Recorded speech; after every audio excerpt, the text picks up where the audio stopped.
What's up, Justin? How you doing, man? We're just gonna kind of chill a little bit before we get started. Just a little lo-fi. So just kind of tune in, and we'll get started soon.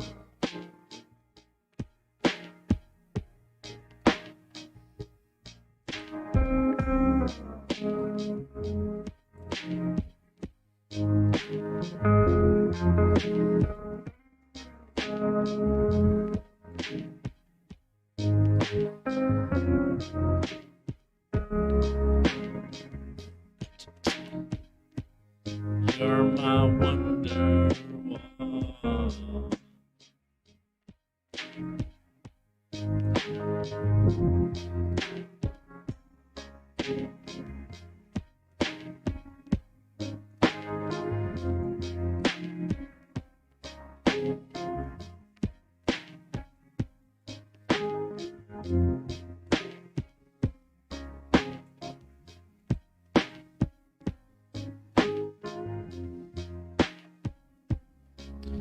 Just got done stocking one of my vending machine collection. Just got stocking one of my vending. Oh, gotcha. Collection day. Okay, I feel you. All right. What song is this one? I just kind of picked like 90s lo-fi, so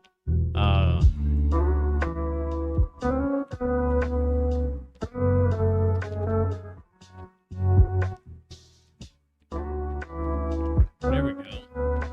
All right. What's up, Sean? What up? Get started in just 1 second, everybody. We're just going to give it a couple more minutes. Told you I'd start right at 426 to those self-doubting, aka you, Sean. I know you were doubting a little bit. All right. Give it a couple minutes. Give it a little bit of time, and then we'll get officially started on the stream today. Again, I do apologize. I mixed up the schedule. I thought Pete was coming on today, but he's actually going to be coming Thursday. So we're going to change a little things up. I know that I'll make sure to get my stuff that I need to get done for that sort of situation on Thursday.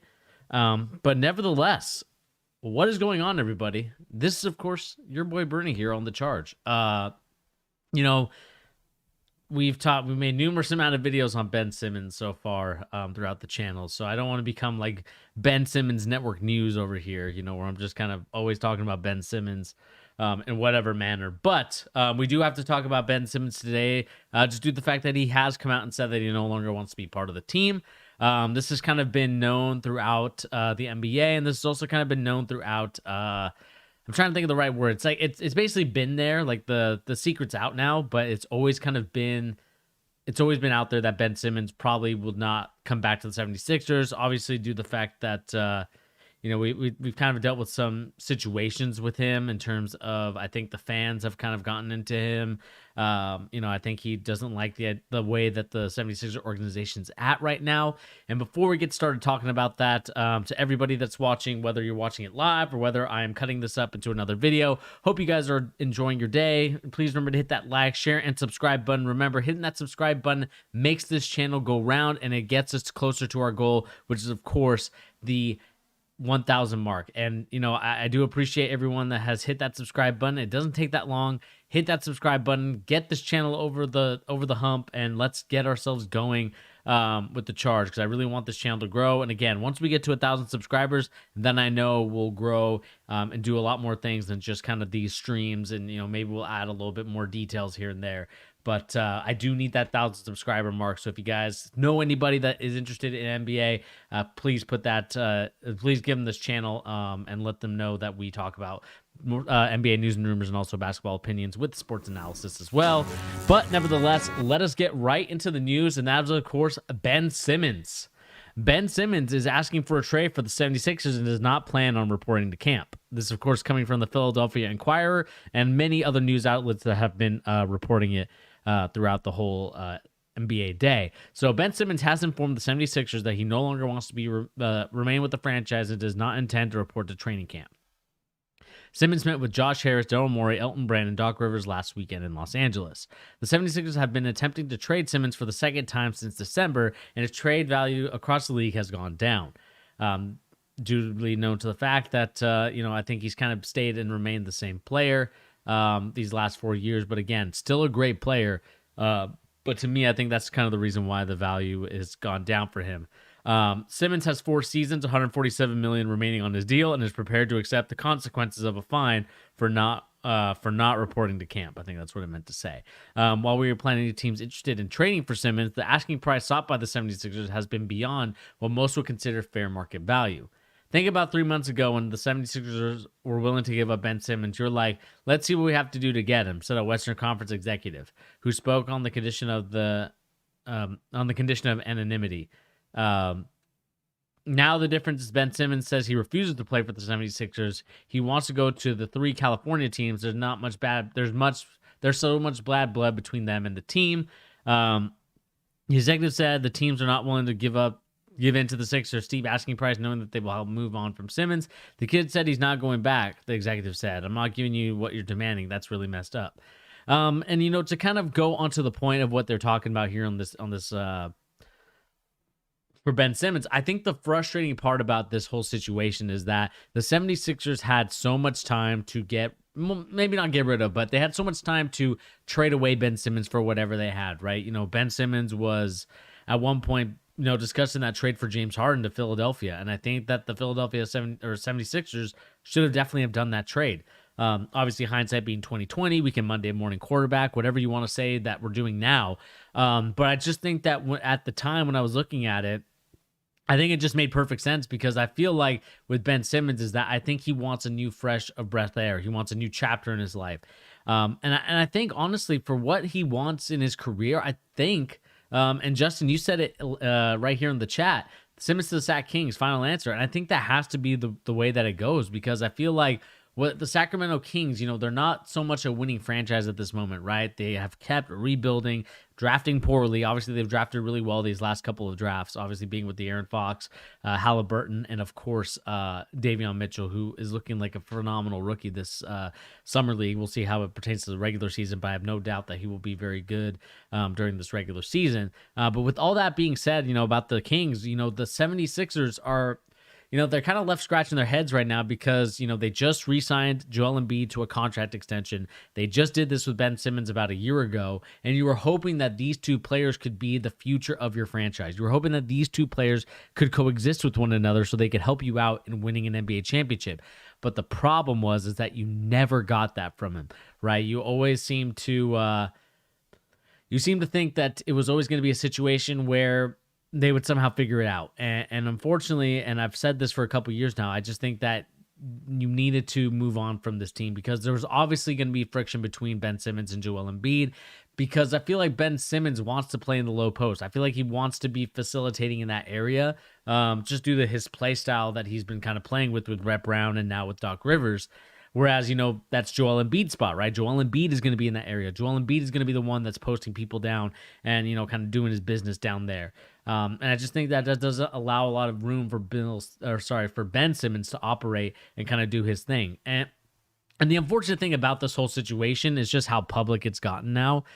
Because, you were hoping that this would be done behind closed doors.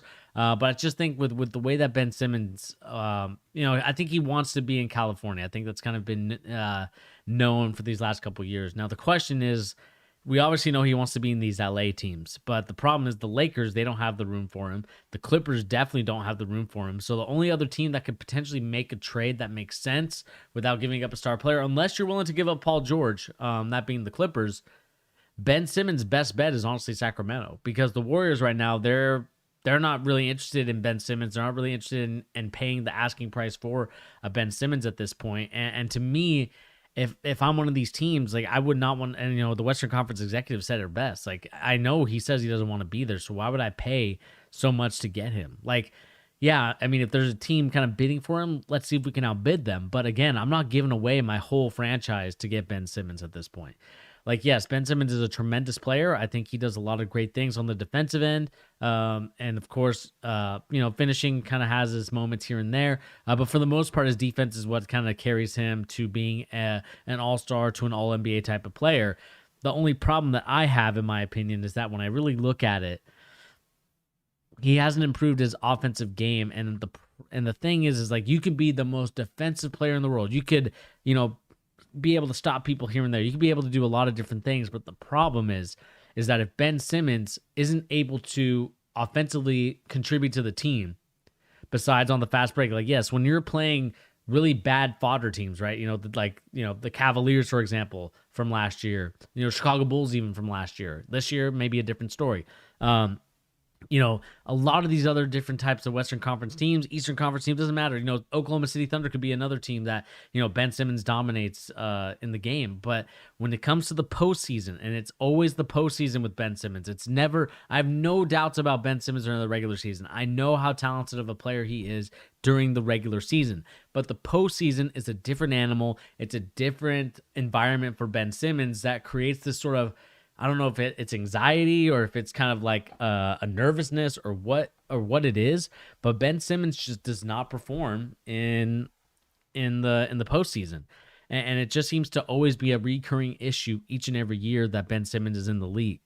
He's had two coaches now. Obviously, Doc Rivers threw him under the bus, as we remember during the press conference. And I just think that also kind of rubbed Ben Simmons the wrong way. And, to his credit, I would be rubbed the wrong way too. If I knew that was the situation at hand where my coach is really crapping on me for, whatever sort of situation. Obviously, the not taking the jumper, I think, is always going to be the most, mesmerizing, or like the thing that people point at most. It's the same thing for me, like with Kobe Bryant, as to why he can't be like my top 5, or maybe not top 5, but he can't be. Yeah, I think top 5. Like, he can't be my top 5 is because of that series against the Suns where he just quit on his team. As much as I love and respect Kobe, it's that sort of same deal with Ben Simmons. Obviously, Ben Simmons definitely not in that conversation of, top 5 all time. But to me, it's like one of those situations I look at with a guy like Ben Simmons. It's like, there's defining moments in a person's career, right? We have Jordan's last dance shot against the Utah Jazz. We have LeBron James blocking Iguodala in the finals. Even LeBron James, 50-footer that he hit in the first round, I think, against the Orlando Magic. Those are memorable moments. Ben Simmons has yet to have one of those type of moments in his career. And not saying that those moments are what makes or breaks a top player, like a LeBron James or like a Kobe Bryant or like a Shaquille O'Neal. Obviously the alley-oop is a big one. The Kobe to Shaq alley-oop. But it's the same thing here, right, with Ben Simmons. And guys, sound off in the comment section, sound off in the live chat. But to me, like, when I really look at all this sort of situation, there just hasn't been a memorable moment from Ben Simmons, because I feel like the 76ers, whether it is Joel Embiid, whether it is Ben Simmons, or whether it's the role players, Tobias Harris, doesn't matter. Those teams also seem to not contribute and don't end up winning the series when they need to, right? They should have won against the Boston Celtics a couple years back. They should have won, obviously, against the Hawks. Everyone was, obviously, I'm a big Hawks fan. Well, maybe not as big as my friend Josh, but I was a big believer in the Hawks this year, and I still am for the future, as the reason why I think they're one of my NBA, Warriors of the East type of team. And I kind of dubbed them that in one of my videos that I did a while back. To me, like, when I look at this sort of thing, like, with everything that's said, the 76ers were the number 1 seed. Everything that was laid out for the 76ers should have been, okay, they should at least go to the Eastern Conference Finals to battle the Brooklyn Nets, or the Milwaukee Bucks, whatever team you decide to face. But, it's like those should have been the teams to face one another. But instead, the 76ers got bounced out by the Atlanta Hawks, and it just created a whole scenario to where, like, now I don't even know if those guys can, honestly, mentally recover from that type of, maybe not mentally, but it's just kind of one of those things that kind of like, in the back of your head, like, okay, each and every year, whether it's the first round or second round, we're always going to get bounced out because we just can't seem to close it out. I think the closest they got to was that series against the Toronto Raptors, when the Raptors ended up winning their championship. That was the series, honestly, and that may have been just due to the fact that Jimmy Butler was that dude. Um, and just kind of willed that team. And obviously, Kawhi Leonard hit one of the, I call it luckiest shot, but, he hit a really clutch shot in that moment. And so to me, what that kind of signifies is that the 76ers have gone on through this whole process from when Ben Simmons was drafted in 2015, 2016. I can't remember if he was drafted. I think it might have been 2016. Didn't play till 2017. To me, like when I look at that, I just felt like each and every year, it's just one of those things that, it's just one of those things I look at it and it just frustrates me. Because like I said, I had high expectations for Ben Simmons, and I know that people are gonna be like, "Oh, well, now you need to lower those expectations, or now you need to do this or that." But to me, it's like, why should I lower my standards for a player I know can be really good?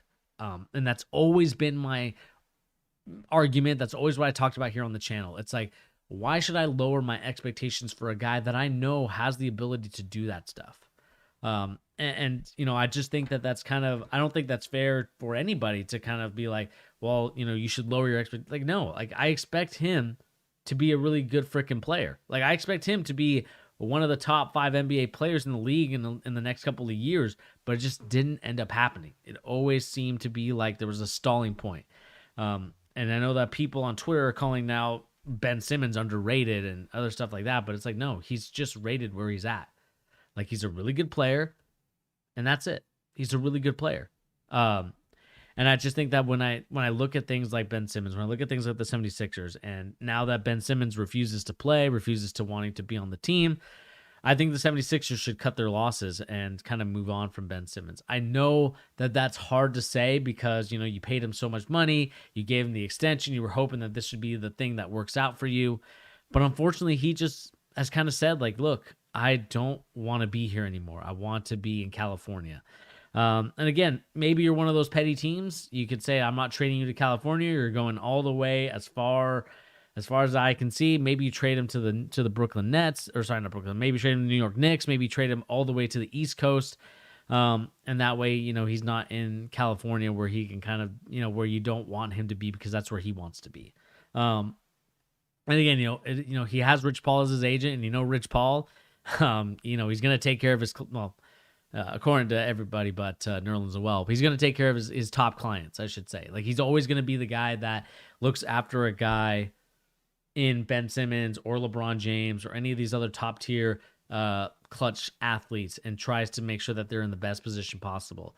And we'll see what happens. I'm curious to know whether or not the 76ers have the ability, or maybe not the ability, but more so maybe the patience, or I'm trying to think of the right word for it, but it's basically, just kind of like the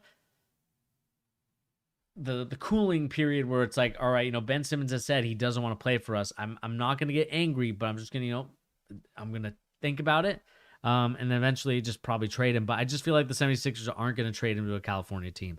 I feel like they're going to try and get the best deal possible because he still has 4 or 5 years. I think he has 4 years or 3 years left on that deal. I think he has 4. And it's like, why would I want to give into those demands of, I got to move you to a California team, unless you like those pieces that Sacramento's King teams has given you, right? You got Buddy Hield. I think De'Aaron Fox is part of that deal as well. I mean, if you like that deal, if you think that De'Aaron Fox can make a huge difference for your guy Joel Embiid, then I think you should do it. But if not, then I think you should look at in a different direction. But again, I just think that right now the 76ers are in a position of they're in a lose-lose position because now they can't do anything besides look for a trade. But the problem is that no one wants to trade high value for a guy like Ben Simmons. And it's unfortunate because you would hope that when you look at a guy like Ben Simmons, you look at someone who is wanting to move on from your organization as someone that you've paid to be the franchise player of your team, it would be frustrating. But the problem is that I feel like the 76ers have done a good enough job to get the players that would fit Ben Simmons the most. And I just feel like they have done him everything right. He's done everything right by Ben Simmons. I feel like they've given him all the opportunities to be the best player in the league, to give him the all-NBA team. I've talked about this each and every year with Ben Simmons. If he can just learn to shoot, and I know that's the biggest, cliche, that's the biggest, duh moment of all time. Duh, Bernie, you know, he needs, obviously, if he shoots, he's going to be a good player. But the problem is that we've been asking for this for years. This isn't something that we've been asking for since like last year. And it's like, Ben Simmons, you need to develop a 3-point shot. If he could shoot the mid range and kind of be content with that, I would be A-okay with Ben Simmons' game. Like, honestly. Like, I think he'd be, like, obviously I would love him to shoot the 3, but if he can still be consistent in the mid range, I think that's a great solid deal. And unfortunately, like I said, the frustrating part about Ben Simmons at this point is not due to the fact that he's wanting to demand a trade, but he's taken so much of that money already. He's kind of already in a position where it's like, okay, you know, why would I give up some of my money or anything like that? I'm not even asking for Ben Simmons to do that. What I'm asking him to do is to hold himself accountable. We can watch all the film on Ben Simmons shooting mid-range jumpers, 3-point jumpers from the YMCA local fitness. Like, you're playing guys against like me or like my other friends, or, you know, guys that are like the, oh, if I would have gotten hurt, I would have made it to the league type of dudes, right? But when you're in the NBA, you're playing against your peers, the people of the top, the cream of the crop players. And so the fact that, like, yeah, you can hit those shots against me, but can you hit those shots against LeBron James? Can you hit those shots against any of the Brooklyn Nets, Kevin Durant, James Harden, Kyrie Irving? Can you hit any of those shots against Giannis, Bobby Portis, or I like how I kind of consider Bobby Portis in that top tier echelon, like Bobby Portis or Drew Holiday or Middleton? Like, you're not doing that. And like I said, this may come across as me being a hater, me someone that, it's like, it is what it is. But at the same time, I think the frustrating part about this whole situation is that we're not getting the best out of Ben Simmons, right? We're only getting a little bit out of Ben Simmons in terms of offensive production. Defensively, I think he's a tremendous player. It's just offensively, I need a little bit more. And to be honest with you, I'm not sure if he can do it.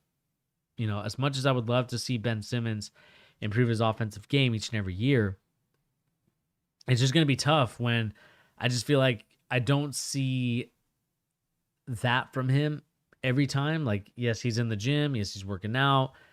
But I think he just loves the Hollywood life. He likes the lifestyle of the Hollywood elite, or the Hollywood athletes, the Hollywood, actors, actresses. And I just think that that's what he's more interested in.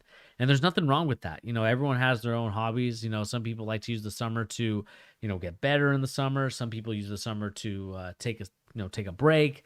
And some people just use it to kind of build their brand. And I think that's what Ben Simmons is doing right now.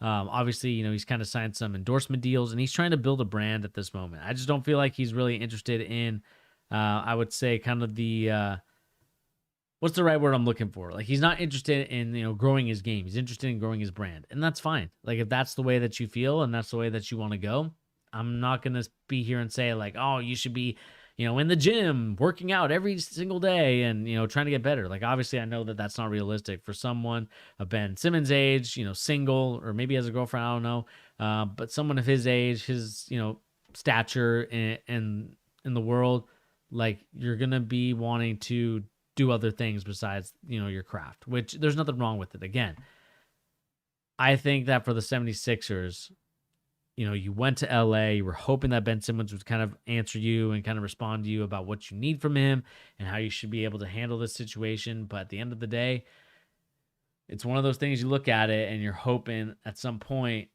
that it could grow. But unfortunately, that's just kind of where we're at the moment. I think with Ben Simmons, we're just going to have to deal with where he's at the moment. And that is just someone who, who's a great player, but just doesn't seem to be someone to work on his game in the summer, which is fine.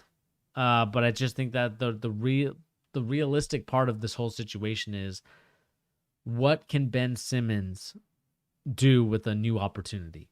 Are we going to see the Ben Simmons that grows and, develops and, see as someone that's going to mature? Or are we going to get the Ben Simmons that, again, is, not really interested in working out, or, maybe not working on his game enough to where, like, okay, I can see it translate in an NBA court. Like, yeah, I can see it in the fast break. I can see it in those opportunities. But when it comes to actually playing the game, in the playoffs, I just haven't seen that growth or progression the way I would like. But But leave a like, comment, subscribe, and just kind of let me know what you guys think of this Ben Simmons situation. I know that some of you are just watching, some of you are just kind of chilling, but I love to know your comments and opinions in the comment section down below. So let me know what you guys think of Ben Simmons reportedly not wanting to show up to camp and just wanting and demanding a trade and not going to show up to the 76ers any type of event until that sort of situation is settled and dusted. So like I said, let me know in the comment section down below what you guys think of that whole story. Now, we're going to be moving on to another story. I know that this is kind of a little bit of a different kind of turning point, but we got to talk about the NBA and the MLB. These organizations are really concerned about the drop in revenue due to the changing in the RSN model. So if you guys don't know what RSN means, the RSN means it's Regional Sports Network Business Model. So apparently it is going under a few significant transitions as more and more people cut the cord from their cable providers and become increasingly reliant on streaming.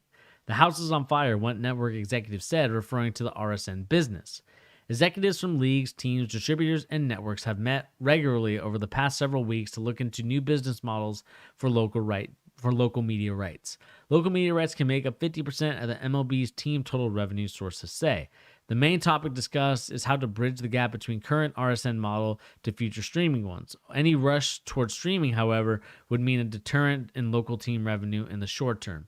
And basically what this means is that right now teams are concerned and the leagues are concerned that they are not making the most money that they can, because right now a lot of people are basically saying goodbye to cable companies and basically saying hello to streaming services. Which is kind of crazy to me because when you think about it, the amount of things you're paying for a streaming service basically add up to a cable bill. So it's like, especially, if you add the TV packages, obviously on cable and stuff like that, I just feel like that, it's kind of, we're turning into like the money, instead of going to the cable company and then going to these companies, like for example, if I bought HBO, but if I got HBO through my cable provider, but now I got HBO Max is, HBO, the company itself, is now getting that money compared to if I get HBO through my cable provider, no, the cable provider takes some of that cut and then HBO gets some of it. So I think that's the only thing that changes. And that's kind of the situation at hand, because now these organizations, the MLB, are seeing like Netflix and Hulu and all these other type of environments where they're getting live sports, or like they're getting more into the live sports because they see how lucrative that business is, right? You see how much money ESPN makes for buying sports rights to the leagues, right? We're seeing how much ESPN makes from getting Monday Night Football. We're seeing how much they make for getting NBA. Like, it's a lot of money. And these leagues are looking to increase their value, increase their network, increase everything that's going on in the league.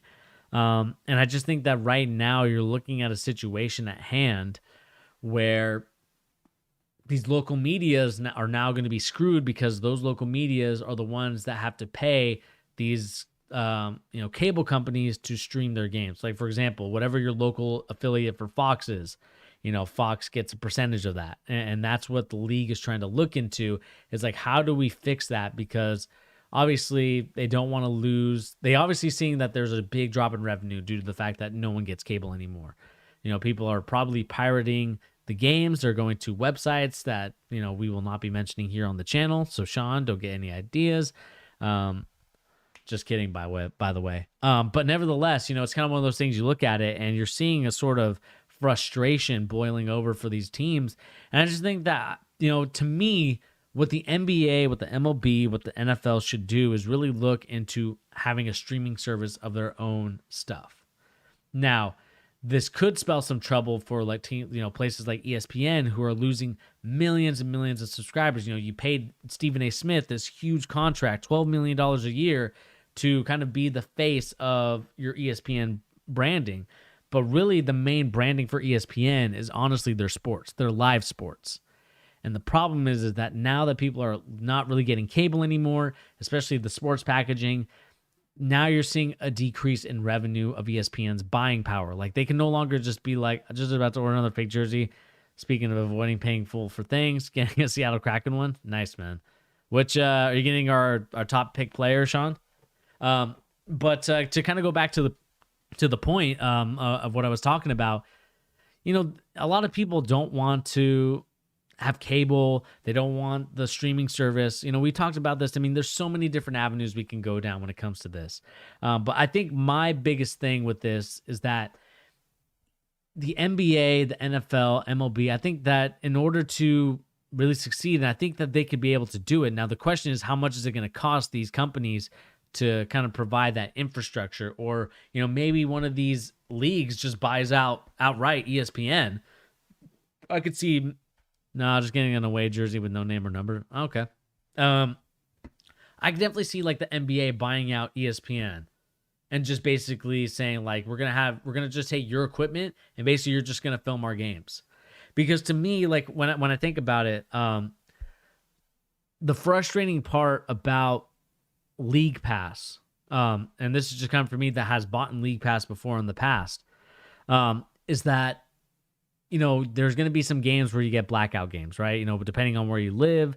And it's just like, especially for that being the team that you want to follow the most, because now you have to go through the local sports and then you're like, okay, I don't know if I really want to watch it in here, I'd rather, and then there's games on ESPN. It just creates this whole dynamic of, I bought League Pass for a reason.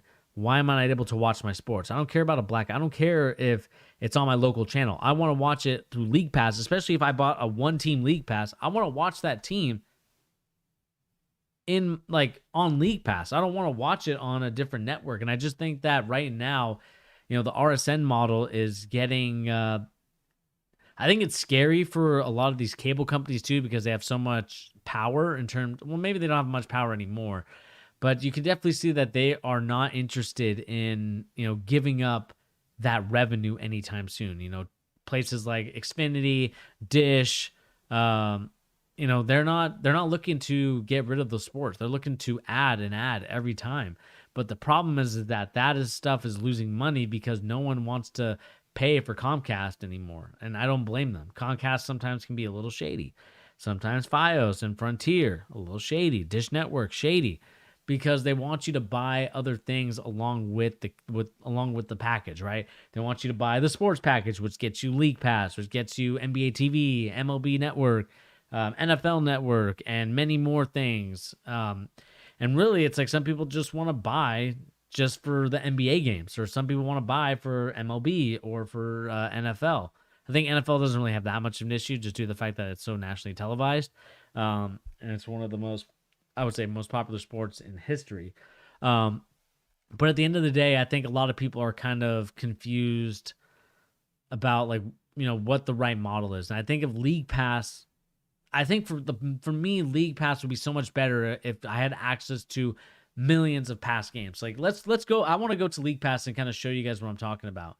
And see if I can kind of go League Pass really quick.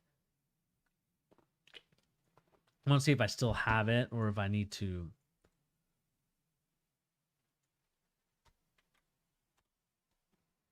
Let's see here. Can we send in?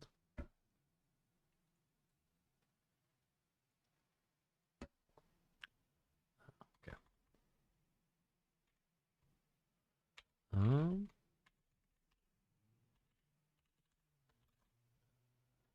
Of course, I'm not a robot. These things are always frustrating. It should be good. Okay, there you go. Update. So like when I go to League Pass, they don't really, to me, let me go back here so I can show you guys what I'm talking about. Like to me, when I look at League Pass, obviously, you want to watch, features. They have featured games, obviously the best spin moves, all this other type of stuff. This is awesome. Kobe's career, perfect. For obviously the tragic passing away. Same thing, with the Summer League. You can watch kind of the best of the Summer League, all first team, all this other type of stuff. My issue that I have with NBA League Pass is that when I want to watch games in the past, like I want to do a watch along to any game, there's no way for me to search up by season. There's no way for me to search up. And I'm not even talking NBA Finals. Obviously, they have it all the way from 2000, I guess 2002.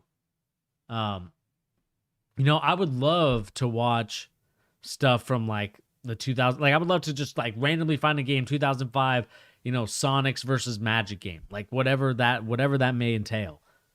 The problem is that there's nothing like that for League Pass. League Pass I feel like should be something where like I could just go here and be like, you know what? I kind of want to watch for example, like here, like I want to watch Dwayne Wade drop 42 points in 2005. Like there's no way for me to look that game up. I mean, maybe playoffs is a little bit of a different story, or maybe, the Eastern semifinals, right? Like there needs to be a simpler way for me to go on League Pass and basically be like, okay, I want to go back to 2002. I want to watch the Nets and the Milwaukee Bucks, because I think Ray Allen was on that team still. Like I would, was he on that team? Yeah, I think he was still on that team. Like I want to be able to watch that. I want to be able to look at that type of game. But the problem is because the way that League Pass is structured right now, I can't go and look up like, I can't go here. I can only search up teams and players, but that's just for the NBA.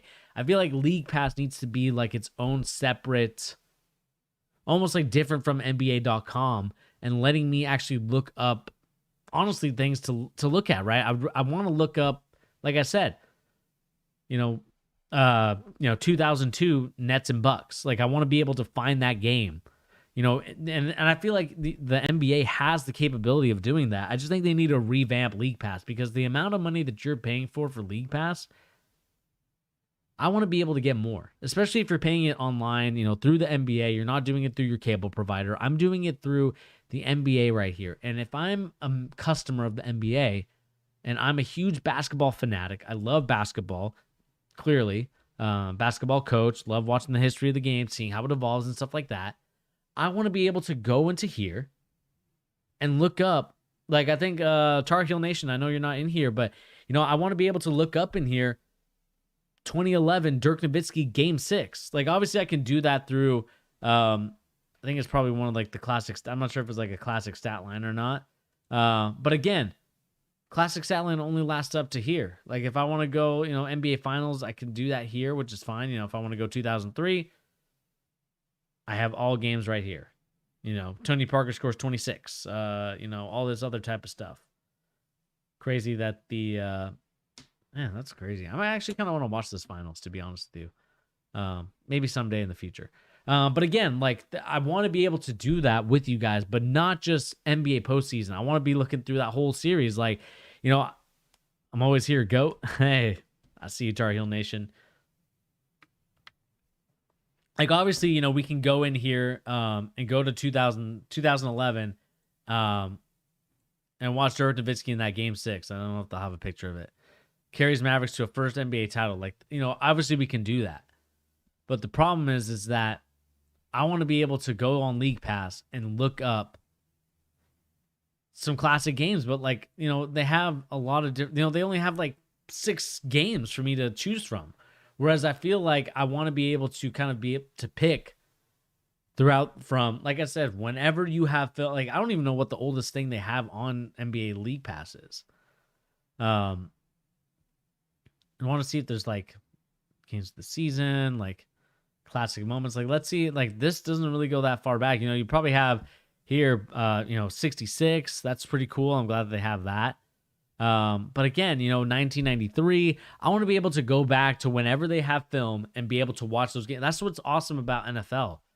They have all that stuff. And obviously maybe it's because there are less games. It makes it easier for that stuff to happen. But again, you have the film. It's not like the NBA lost the film and is like, oh, we can no longer show you this game because we lost the footage of this NBA matchup. Like, and that to me is the frustrating part about this whole situation. And again, we'll see what happens. I look forward to continuing to kind of talk about this stuff. Again, the NBA I feel like is going to be in some trouble when ESPN and TNT, they end up not being able to sustain having these leagues on their network, because the only thing that I'm seeing each and every year is that the league, the rights, the distributing rights, or like the TV rights to these games continue to go up each and every year. And when does it get to a point where it's like these companies have to start thinking like, this is getting too expensive? I think, ESPN had to do that with their NHL. They used to be like big on, hockey, and they would show games and stuff like that. But then they realized the cost effectiveness of always continuing to buy the NHL and said, we'll let NBC have it. And that to me is kind of one of those things you look at it and you're just like, is ESPN or is the NBA going to price gouge everybody to a point where like now ESPN can't afford the NBA, or TNT can't afford the NBA because TNT only has a couple games. They obviously have March Madness, but like there's every TV network has their own sport, but at the same time they all kind of coexist with one another. Fox works out with the Fox distributing networks that cover some of the games that you see on TV. So I think, to me, to kind of end this sort of story, my idea is that you revamp League Pass so that way it's worth watching. And that way it's worth getting. Because right now, League Pass, I don't feel like I'm getting my 200 and whatever, how much it is, right? I'm not getting my $200 worth of League Pass I don't feel like I'm getting my League Pass worth in what I get right now, which is just, obviously I get every single game, which is fine, live and all that. But I want to be able to look in the past. I want to be able to look at, 2 years ago, what happened. I want to relive some of those moments. I want to relive like some Lonzo Ball moments. Like I want to relive LeBron James in 2007, 2008, and kind of, talk about those things. Or like Kevin Durant, I want to watch his Sonics days. But the problem is that you're not going to get those Sonics days on this League Pass. And that's something that I feel like the NBA needs to look at and be like, okay, I think we should do this. It should be, I don't subscribe. I guess technically I do through Peacock, but this is how I was with WWE or WWF to people that know it that way. They used to have like all those Monday Night Raws. They used to have all those SmackDowns, those pay-per-view events, WrestleMania, Royal Rumble, all the, whatever floats your boat. They had all of that on demand where I could just go onto the WWE network and be like, okay, I want to watch, the 2002 Royal Rumble, or I want to watch the 2002 WrestleMania. And I just feel like that's what the NBA needs on its channel. And I just don't think that right now we're getting that at the moment. And to me, I think that's what's going to really, I think a lot more people would actually be inclined to subscribe to that, especially. And the one thing too, and this is coming selfishly from a creator point of perspective, I pay League Pass because I love the NBA. I also love League Pass because I'm a coach and I like to learn the film. And I like to look at it and see like, okay, this is what's happening here. I want to show like my players, or I want to show you guys on the channel. When I want to do a watch along with Pete, I want to be able, or even a watch along by myself. Like I want to be able to stop. I want to be able to watch the film, show you guys the game, and then stop, pause it, show you guys circling stuff here and there. What you were seeing here on the screen. But the problem is that the NBA, they just don't allow you to do that, especially through YouTube. It's a slippery slope. I understand, but at the same time, I'm not showing anything that's live or new. I'm showing things that are like from '66. So it'd be interesting to see like what the NBA and what YouTube and all that stuff does with this sort of information, because I want to be able to cover it. I want to be able to talk about this stuff. Like I would love to watch this, East semis with Boston and Cincinnati. I probably might watch it after this stream. And that's the frustrating part about this whole situation. And again, I could go on a huge rant about it. I can talk about it for days on days. But let me know in the comment section down below, what do you guys think of this RSN or Regional Sports Network stuff that we're talking about here? Do you guys think that the NBA and MLB are in trouble? Or do you think it's a situation where they can kind of figure it out and see what they could do in order to get themselves back in the right direction to get league revenue back up? Because again, it's only going to go up from here. And I'm just worrying that they're not going to be able to afford this stuff. And then you see these leagues decide like, okay, we're actually just going to buy the company out so they can just film our games for us. So again, let me know in the comment section down below, what do you guys make of this? Please remember to hit that like, share, and subscribe if you're new to the channel. Remember, the more likes, the more subscribes, the more people are going to watch the channel. So hit that red button that's right down below the video, and we'll get going right here. Again, 1,000 subscribers. I'm just going to keep using my streams. I know you are, Sean. I won't say what website so they don't get taken down. But I think it is what it is at this point. Like I said, leave a comment in the comment section down below, or remember to hit that like, share, and subscribe as well.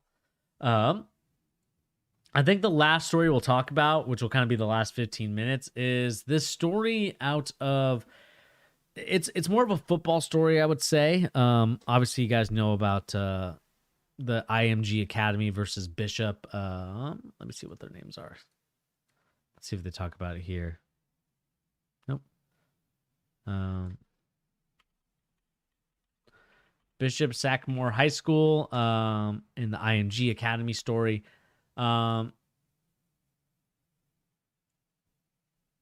So let me just let you know what I'm talking about here. And the reason why I'm going to talk about a high school football game is because this has so much to do with the way that amateur, and I mean amateur, not like college and stuff like that, but like high school and younger, basketball, football, whatever sport, the major two sports, basketball and football, have turned into, and it's absolutely disgusting in my opinion. It's turned into just like this gross thing that used to be like innocent. It used to be like, trying to get better and stuff like that, has now turned into something I honestly think is kind of disgusting in my opinion. I really don't like the way that that sports, especially youth sports, has kind of turned into. And again, I may be old school or whatever the term you want to use. I may be a B word. I may be whatever you want to say. All I know is that I think that right now what we're seeing from this Bishop Sackmore, IMG Academy, and many of these other schools that kind of randomly pop up because of sports is just shady, and we all know why it's there. But let me let you guys know what this story is talking about. So, during the second quarter of the 58-0 drubbing of IMG Academy on Sunday, Bishop Sackmore got the attention it sought. With the team down 30-0, ESPN announcers implied that Bishop Sackmore lied in order to get on television. Since then, the sports world has been desperate to discover what is Bishop Sackmore, how did they get the school to scam ESPN into airing one of its games. Digging in deep into the situation only invites more questions. So some are answerable, others lead down to more complicated roads. Here's everything we currently know. So what is this big story? So Bishop Sackmore entered the public conscious during a 58-0 blowout during IMG Academy. During the contest, ESPN announcers said Bishop Sackmore told the network that the team had multiple top recruits. ESPN could not verify that, leading the announcers to imply that the network was duped. That information should be easy to verify. Hypothetically, yes. There are websites like Rivals.com dedicated to high school athletics and college recruiting. If Bishop Sackmore really had Division #1 prospects on their team, those players would be appeared when you enter the school's name in those websites. If you search maxpreps.com, you get a pretty ordinary page for the team's record and no official roster. That's odd. What about the school website? It currently takes you to a blank page of a non-descriptive picture of a football player. I guess that's it. That seems to be the bishopsackmore.org. That's what you get. Don't really get too much. So, yeah, I guess that's all you get on the website. That's at least they could do a much better. Come on, it's like you could do a much better job. Let me just kind of move it over for you guys that don't kind of see it. Like that's a football player. It's like, come on now. You can at least be a little bit creative with this stuff. It's just kind of like, come on, man. Again, yeah, so that's all you get for now. A few days ago, the site was more fleshed out. Let me see here if it was a little bit more fleshed out. Hopefully it kind of... Okay, web archive. Here we go. So this is the Wayback Machine. So this is actually pretty cool if you guys are interested in knowing like if a website changed anything, or if like if you see like any platforms that are shady and don't really kind of talk about like the editing changes that they made. This is where you go. And again, you kind of get a website of Bishop Sackmore hype video and other things like that. You get this person right here, Recruit 101, other things like that. It's just kind of like you talk about all this type of different stuff, right? And again, that's kind of the story right now with it. So the homepage is read more like a blog. The top article on the left was focused on how to get recruited. 4 other stories are written about them, of which Bachelor Sackmore hype video. You haven't mentioned the actual school yet. That's because there might actually be one. The website makes no mention of classes, teachers, alumni, or pretty much anything you would expect from a real high school website. Additionally, Bishop Sackmore was not listed as a charter school for the 2021-2022 by the Ohio Department of Education. According to the USA Today Sports, it was listed as a non-charter, non-tax supported school last year by the Ohio Department of Education. The school chose to remain non-charter due to to truly held religious beliefs. So where is it located? The exact address is unknown, but has been described as an online-only charter school. Currently listed lists a P.O. box as its address. Is this due to the present students who were reportedly harassed before the COVID-19 pandemic? Founder Andre Peterson told USA Today Sports. Peterson claimed Bishop Sagamore rented out building spaces prior to the pandemic. Prior to COVID, the design of it was going to be a building. They're going to have their computers. They sit down, do classes. We had some adults that are there that monitor what they do. That entire quote sounds extremely weird and suspicious. It does. To make things even more weird, a player who's reportedly a member of the Bishop Sagamore football team went private on Twitter. That player, quarterback Jalen Knight, is listed as a student at Perry Hall High School in Maryland on the website's huddle. Another player, Trillian Harris, also claims to be playing for Bishop Sagamore after 3 seasons at Cornell High School in Ontario. Harris is listed as a senior at Mission Viejo High School on 247sports.com. Bishop Sagamore launched a GoFundMe August 21st, seeking $20,000 to fund its football team. It made $140 before the fundraiser stopped accepting donations. Again, we'll see what this is. Looks like they only raised $140. A little shady there. Also, there's evidence that team played just 2 days before taking on IMG. Again, here's the thing I will say with football that makes it different from basketball and many other sports. This, to me, is something that should be talked about. How disgusting is it that you don't even give the kids a freaking week before they play another game of football?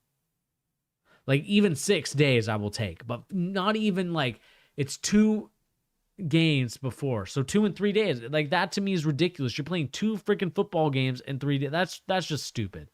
That to me is something that, like, I hope that there's some sanctions coming in for that, because that's just BS.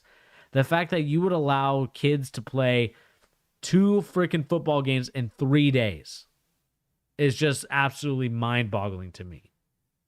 Not even the NFL. The Professional Athlete League for football, the National Football League, where professionals play their game, college sports, high schools, regular high school, but especially the NFL. That to me is shady and disgusting. That was even allowed. That ESPN, and again, we'll talk about ESPN a little bit more in this story, because I feel like they're, to me, are basically just kind of guys, they're kind of like the security to be like, they kind of like rely on the vetting system of like, oh, is this team good? Yeah, it's all right. Yeah, they're good. And then just basically just let them walk off. Like, that to me pisses me off. And the reason why it pisses me off is because you're endangering these students with high risk activity of football. We know how dangerous football is already, but the fact that you're allowing them to play, it's not like it was 5-on-5 or 7-on-7, no pads, 2-hand tack, 2-hand touch, or whatever it is that you do in those sort of scenarios. This is like full on like 2 official games, and to me, it's like that's a no-go for me. So, I hope that the school gets looked at for that BS, because that to me is just ridiculous. Let's see here. ESPN, did they really get duped? They did, but they aren't the only ones. ESPN put the blame on Paragon Marketing Group, an organization responsible for securing the matchup, in a statement to Yahoo Sports. We regret that this happened, and we have discussed it with Paragon, which secure the matchup and handles the majority of the high school events scheduling. They have assured us that they will take steps to prevent this kind of situation from happening moving forward.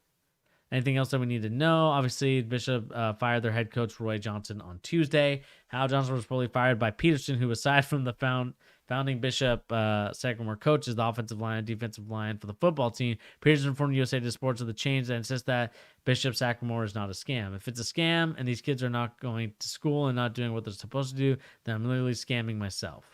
What's the deal with Roy Johnson? Nothing good. Is about to get sad and gross and potentially predatory. It is. Johnson faces an active warrant in Ohio for failure to appear in the domestic violence case.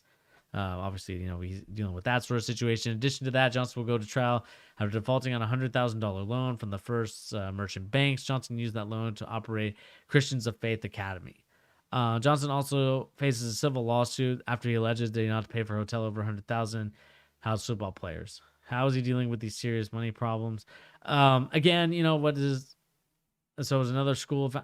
This is to me is what really pisses me off, is that these schools are using like Christian or Roman Catholic, faith to sell their kids, to sell these families of we're a good oriented value school. Like that to me is disgusting as well, because it's like now you're just basically faking that you are part of this religious group, or you do follow, maybe you do follow this stuff, but the way that you're using it is almost as predatory, gaining, funds from, Catholics or Christians who are like, I do like the idea of supporting a Catholic high school or supporting a Christian high school. It's just disgusting to me. Looks like our Christian Faith Academy and Bishop Sackmore are linked. It is possible. Complex spoke to the former player at Christian Faith Academy, which site describes as a former name. Bishop Sackmore, that player, Aaron Boyd, paints an awful picture of what occurred at Christian Faith Academy. The boy landed when he was only 15 years old on the team, and the rest of his teammates were 19 and 20. Again, these prep schools are probably the biggest predatory thing known to man. Like, I know IMG has their thing. They've kind of are a sports academy, at its finest. They're kind of following what's the right word? They're following the European model of things. But the problem is that when you are a coach in Europe, you have to get a license for that. You have to be a licensed coach. We're here in the States, you don't have to be a licensed coach. You just have to, love the game like I do, right? And become a coach that way. But honestly, if this was the case, obviously, I think there's a case for not licensing. I mean, the thing is you do need a license, in my opinion, for some of this stuff, because you want to make sure that these kids are getting coached and really not get scammed. Especially the parents. They're paying. IMG is like $100,000 a year school, right? You're basically paying $100,000 a year to make sure that your kid makes it to the league or makes it to college. That's basically what they're doing. And to me, like, ESPN plays a part in this, and I feel like they're partially to blame as well, is because they didn't do their homework.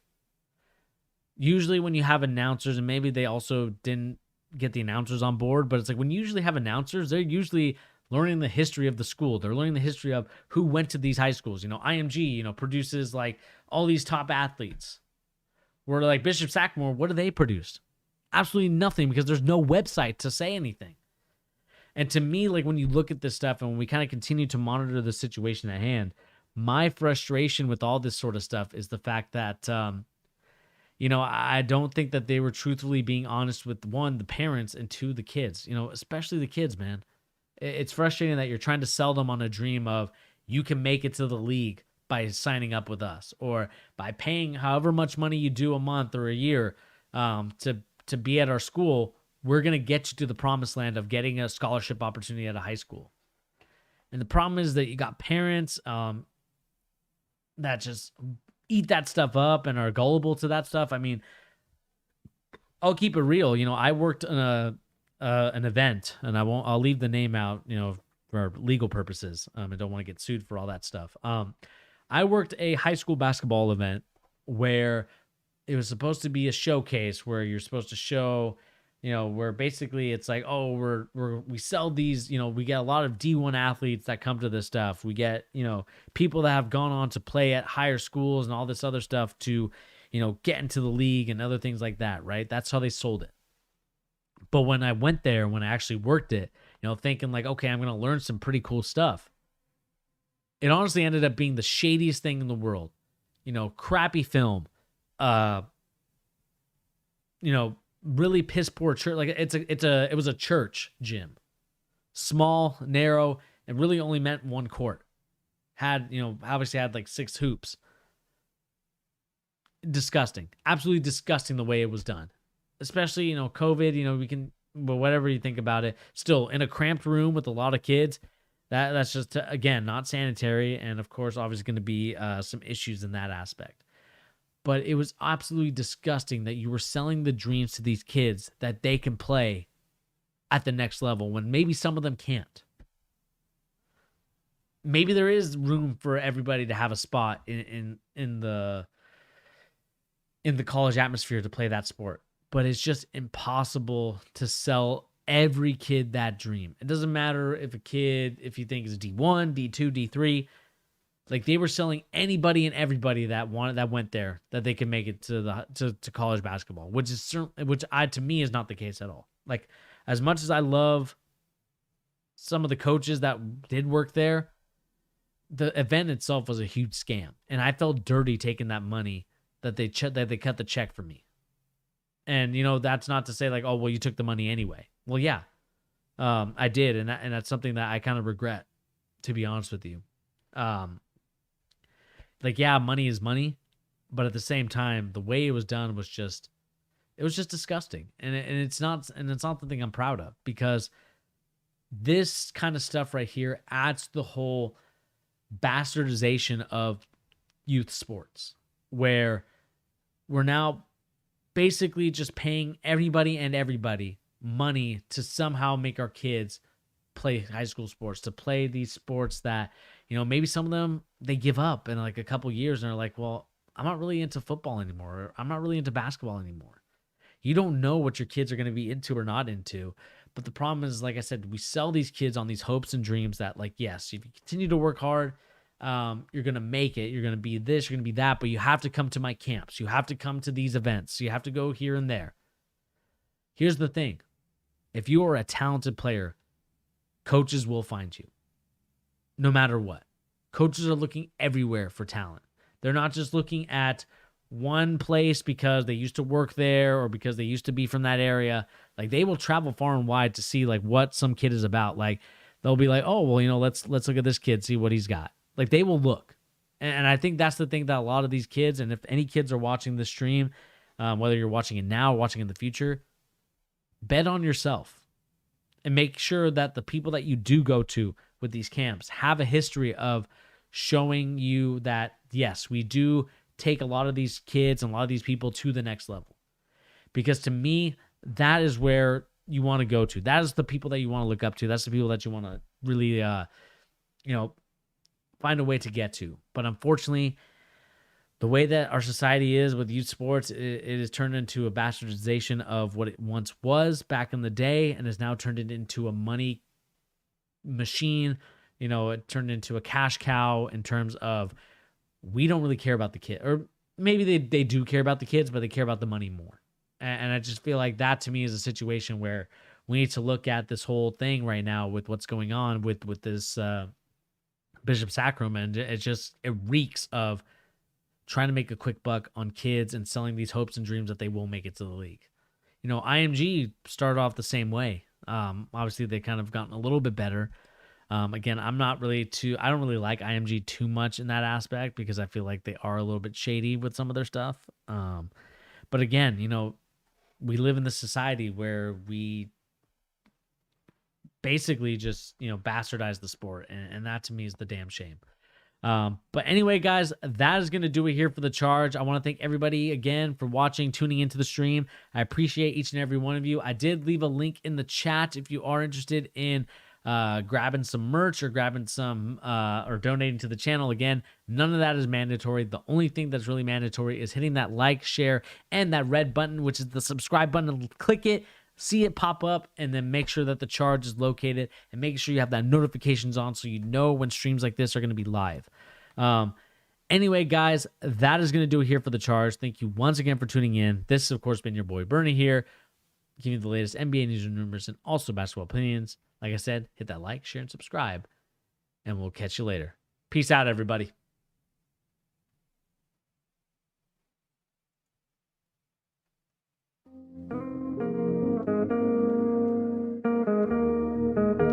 Peace out, Sean.